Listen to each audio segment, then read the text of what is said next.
हे भगवान, ये मेरा ससुराल है या ऑल इंडिया काला कपड़ा यूनियन का हेड ऑफिस? और ऐसे दुल्हन को उल्टा कौन लेकर आता है?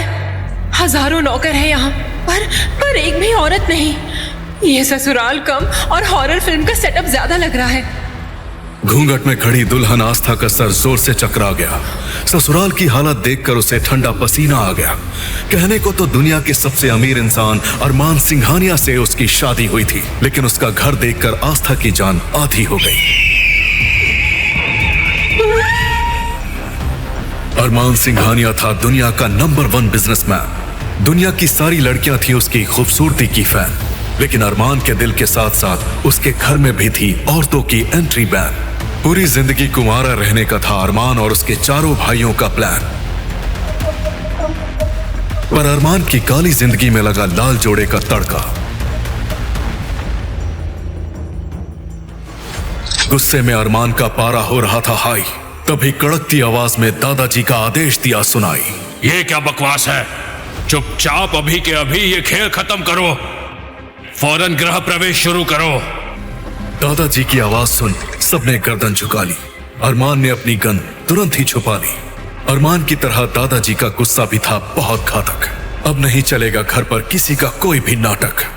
दादाजी की डांट से सब डर जाते हैं। ध्रुव और आकाश अरमान के स्वागत के लिए फूलों की माला के साथ आरती की थाली लेकर आते हैं। भाभी भैया का स्वागत। ये हार तो हम ही पहनाएंगे, वरना गृह प्रवेश का फोटो क्लासी कैसे लाएंगे? फूलों की माला को देखकर एक बार फिर से अरमान का गुस्सा अपने चरम पर आ गया। गुस्से में उसने आरती की थाली फेंकी और माला को पैरों से कुचल डाला।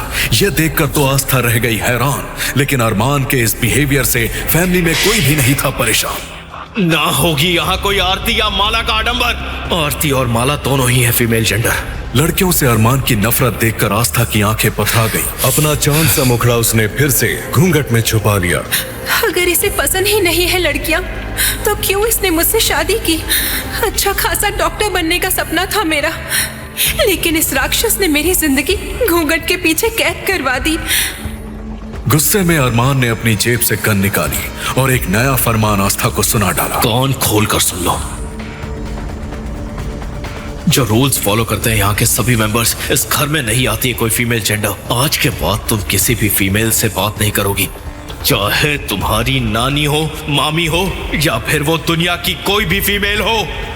तुम इन सब से दूर रहोगी। अरमान की बातें सुनकर तो आस्था और ज्यादा घबरा गई। बंदूक को देखते ही आस्था की जान हलक में आ गई। घबराहट में उसका सिर भारी होने लगा। वो जमीन पर गिर गई, ऐसे जैसे कोई चटाई। आस्था को अरमान ने गोद में उठाया और ये नजारा तो उसके चारों देवरों को बड़ा भाया। लगता है इस बार होगा कोई चमत्कार। शायद मेरे भाई को हो जाएगा प्यारी भाभी से प्यार। दिन में सपने मत देख भाई, वो अरमान है, एक छोटा कसाई। सुमित की बात सुनकर आहान का मुंह लटक गया। वहीं अरमान का छोटा भाई डॉक्टर ध्रुव आस्था का चेकअप करने आगे बढ़ा। अरे गोद में कैसे चेक करूंगा? इन्हें सोफे पर लेटा दीजिए, सांस नहीं आ रही होगी इन्हें। इनका घूंघट तो हटा दीजिए। घूंघट का नाम सुनकर आस्था भी घबरा गई। मामी नानी की सीख उसे तुरंत याद आ गई। घूंघट नहीं हटाना बेटा, जो चाहे वो कर जाना, पर घूंघट ना हटाना।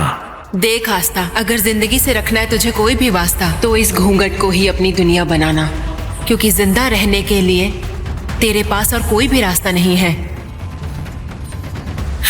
तेरा पति है सन की, खूबसूरती है उसकी दुश्मन। अगर उसने तेरा चेहरा देख लिया तो तुझे जमीन में ही कर देगा दफन।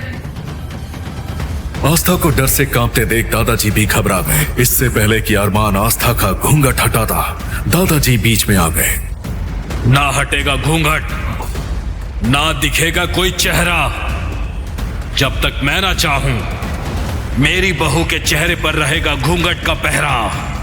दादाजी की बातें सुनकर सब लोग घबरा गए। घूंघट के पीछे क्या है, ये सवाल सबके मन में आ गए। अगर घूंघट उठा तो पूरा सिंघानिया खानदान तबाह हो जाएगा और अरमान तो गुस्से में पूरा शहर जला देगा। दादाजी के मन में चल रहे थे तूफान। अरमान को तुरंत स्टडी रूम में आने का उन्होंने सुनाया फरमान। आस्था को अरमान ने बेडरूम में सुला दिया और बिना वक्त गवाए फटाफट दादाजी के पास आ गया। ये कैसा बिहेवियर है अरमान? क्या तू मुझे ये बताएगा? अगर तू इस तरह डराता रहा मेरी बहू को, तो मेरा परपोता कैसे आएगा? शादी की डील हुई थी दादाजी, पोते की नहीं हुई थी कोई बात। शादी कर ली मैंने, अब आप जाने और आपके हालात। ऐसे नहीं चलेगा अरमान, तुझे प्यार से पेश आना होगा। ये मत भूलना कि ये पोता मुझे सिर्फ तुम ही दोगे। पोता पोता पोता करके मेरी जान क्यों खा रहे हो? मुझे तो लड़कियों से ही नफरत है, ये क्यों नहीं समझ पा रहे हो? बहुत हुआ अरमान, अब मुझे नहीं सुनना तेरा कोई बहाना। अब तुझे हर हाल में इस खानदान का वारिस होगा लाला। बस बहुत हो गया दादाजी, मेरा दिमाग ना खराब करो। आपका परपोता आपकी प्रॉब्लम है तो आप खुद ही इसे सॉल्व करो। अरे ऐसे कैसे मैं अपनी परेशानी खुद ही सॉल्व कर पाऊंगा? परपोता कोई सामान है जो मैं ऑनलाइन मंगवाऊंगा? दादाजी, इस शादी में मेरी नहीं थी कोई मर्जी, ये तो आपकी जिद थी, बस आपकी ही थी खुदगर्जी। अपने परपोते के लिए मैं किसी भी हद तक जाऊंगा। अगर तूने मेरी बात नहीं मानी तो मैं अपनी जान गंवाऊंगा।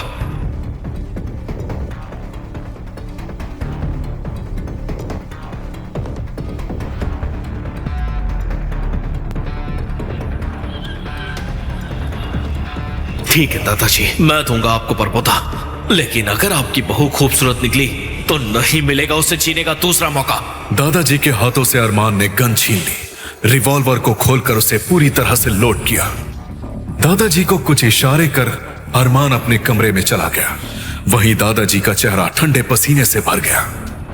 बदल गया है वक्त, पर बदले नहीं हालात। सालों पहले तेरे पिता ने कही थी लगभग ऐसी ही बात।